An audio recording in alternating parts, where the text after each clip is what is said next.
अस्सलाम वालेकुम dear students. आज के वीडियो लेक्चर में हमारा जो टॉपिक ऑफ डिस्कशन है दैट इज़ मोड्स ऑफ या मेथड्स ऑफ हीट ट्रांसफ़र।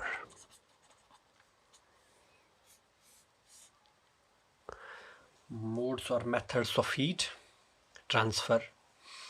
तो हमारे पास कितने मोड्स होते हैं? There are 3 modes of heat transfer. First one is called as conduction, second one is called as convection, and third one is called as radiation। ठीक है, इसको समझने के लिए हम अगर एक सिंपल एग्जांपल लेंगे वो ये है कि सपोज यहाँ पे वुड जो है, लकड़ी यहाँ पे जल रही है, आग जल रही है। ठीक है, तो यहाँ पे फ्लेम्स भी होंगे, these are फ्लेम्स। ठीक है, तो अगर कोई आदमी यहाँ पे बैठा है, यहाँ पे अपने हाथ रखे उसने, ठीक है, तो उस तक हीट पहुँच जाएगी। ठीक है, this method is called as convection. Convection. ठीक है, अब कोई आदमी यहाँ पे है, उसने हाथ में एक मेटेलिक रॉड रखी है ऐसे। ठीक है, तो कुछ टाइम के बाद ये एंड, पहले ये एंड हॉट हो जाएगा और कुछ टाइम के बाद ये वाला एंड हॉट हो जाएगा। ठीक है, this method is related with conduction. ठीक है, थर्ड केस है, कोई आदमी यहाँ पे बैठा है दूर, इसने हाथ अपने यहाँ पे रखे, तो इस तक हीट एनर्जी पहुँच रही है ऐसे। ठीक है, this method is called as radiation. हालांकि हम इनको अलग अलग डिस्कस करेंगे। ये एक सिंपल डायग्राम है एनसीईआरटी बुक में जो आपके पास होती है उसमें।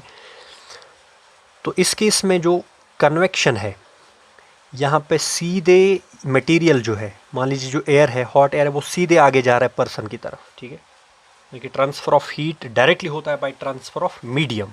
ठीक है, इट इज़ कन्वेक्शन। ठीक है, कंडक्शन में मीडियम की तो ज़रूरत पड़ती है, लेकिन मैटर ट्रांसपोर्ट नहीं हो रहा है, यानी कि रॉड जो है यहाँ पे मेटेलिक रॉड, इसके पार्टिकल्स यहाँ से यहाँ नहीं जा रहे, बल्कि हीट ट्रांसफर, एनर्जी का ट्रांसफर हो रहा है यहाँ से यहाँ तक। ठीक है, और रेडिएशन के केस में किसी मीडियम की ज़रूरत नहीं है। So first we will discuss conduction.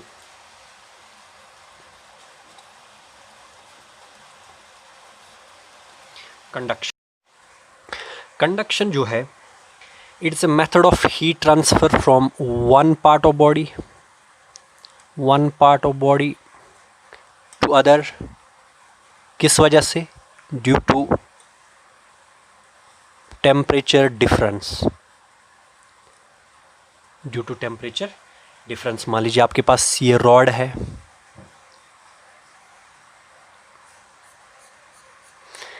इसकी लेंथ है L, area of cross section दोनों साइड से A होगा, सपोज इट इज सिलेंड्रिकल या क्यूबॉइडल। ठीक है, इस एंड का टेम्परेचर होगा TA, इस एंड का टेम्परेचर है TB। सपोज इस एंड को, जैसे आप इस एग्जांपल में देख रहे हो, ये एंड A है, ये एंड B है, तो इस एंड को आपने फायर के साथ यहाँ पे टच में रखा है, तो ये हॉट होगा, यहाँ पे टेम्परेचर ज़्यादा होगा, यहाँ पे टेम्परेचर कम होगा। TA is greater than TB। तो क्या होगा? ड्यू टू टेम्परेचर डिफरेंसेस, ठीक है, हीट एनर्जी यहाँ से यहाँ फ्लो हो जाएगी थ्रू दिस मीडियम। मीडियम यहाँ पे इंपॉर्टेंट है कंडक्शन के केस में और कन्वेक्शन के केस में। तो यहाँ पे हीट का ट्रांसफ़र होगा कैसे? बिकॉज ऑफ मोशन ऑफ या vibrations of molecules of rod. ठीक है, from one end to another end ये हीट का ट्रांसफ़र होगा। तो कुछ टाइम के बाद यहाँ पे एक स्टेट आएगा that is called as steady state. Steady state के केस में ये जो एंड है, यहाँ से हीट यूनिफॉर्मली फ्लो होना स्टार्ट हो जाएगी, यानी कि यहाँ पे रिजर्वायर है, और जो एग्जांपल है वो रिजर्वायर क्या है? हॉट फायर है। ठीक है, तो यहाँ से इस फायर से हीट एनर्जी एब्जॉर्ब होगी, ऐसे ट्रांसफ़र होगी एट ए यूनिफॉर्म रेट। तो देखा गया है कि जो हीट ट्रांसफ़र का जो रेट होता है that is H, transfer of heat energy with respect to time, it is directly proportional to area of cross section of this rod that is A, और टेम्परेचर डिफरेंस यानी कि delta T TA minus TB, let's call that delta T, and inversely proportional to the length of this rod या length of conductor. यहाँ पे अगर हम एक constant of proportionality लगाएंगे तो H किसके बराबर आएगा? यहाँ पे एक constant of proportionality आता है K, ठीक है, K A delta T upon L, where K is called as coefficient of thermal conductivity या simply thermal conductivity. तो K is thermal कंडक्टिविटी, और इसका जो ऐसा यूनिट होगा इट विल बी जूल पर सेकेंड पर मीटर पर डिग्री केल्विन. ज़रूरी बात है जिस मटेरियल के लिए थर्मल कंडक्टिविटी ज़्यादा होगी यानी कि K ज़्यादा होगा वहाँ पे हीट ट्रांसफ़र जो है वो फास्टर रेट पे होगा. तो मेटल्स के लिए आपको पता है metals are good conductors of heat and electricity, तो अभी हम हीट की बात कर रहे हैं.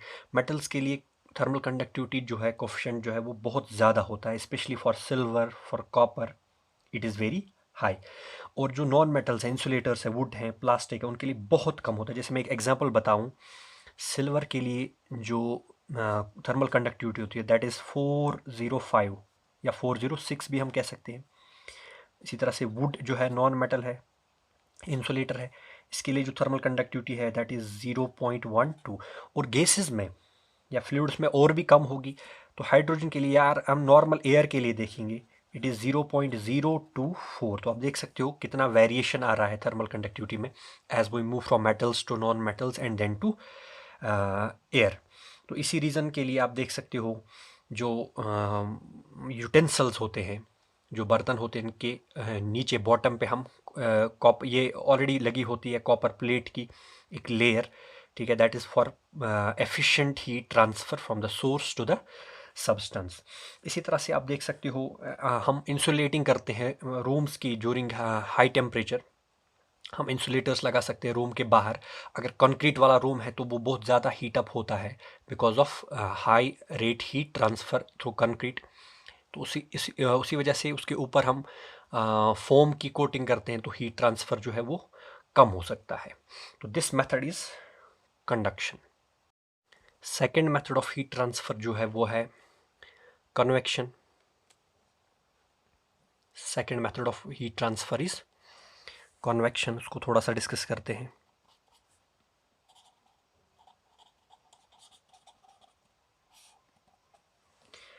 तो कन्वेक्शन जो है ये वो मोड ऑफ हीट ट्रांसफ़र है जिसमें एक्चुअल ट्रांसपोर्टेशन ऑफ या एक्चुअल मोशन ऑफ मैटर होगा.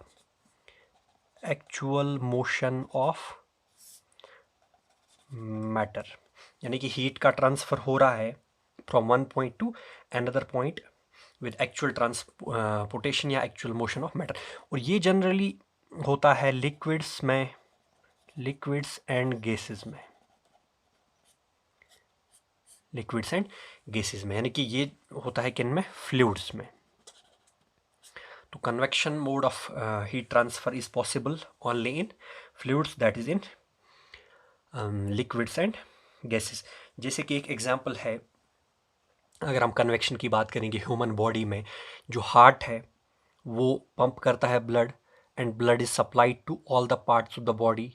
एंड इस वजह से हीट एक equal heat transfer, equal heat distribution हो रहा है to each and every part of the body, maintaining the constant temperature of the human body.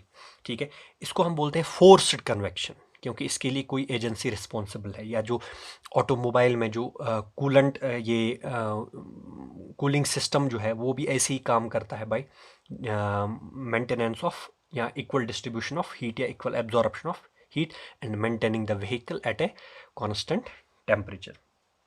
Natural convection जो है, जैसा कि आपको पता है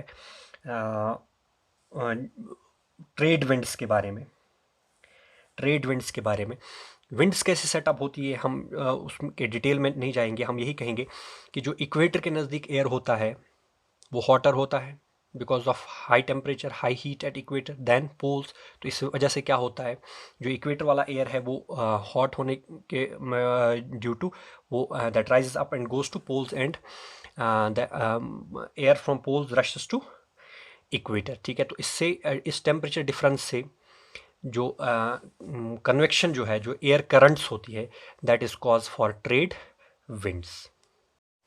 इसी तरह से थर्ड मोड ऑफ कंडक्ट ये हीट ट्रांसफर जो है दैट इज रेडिएशन।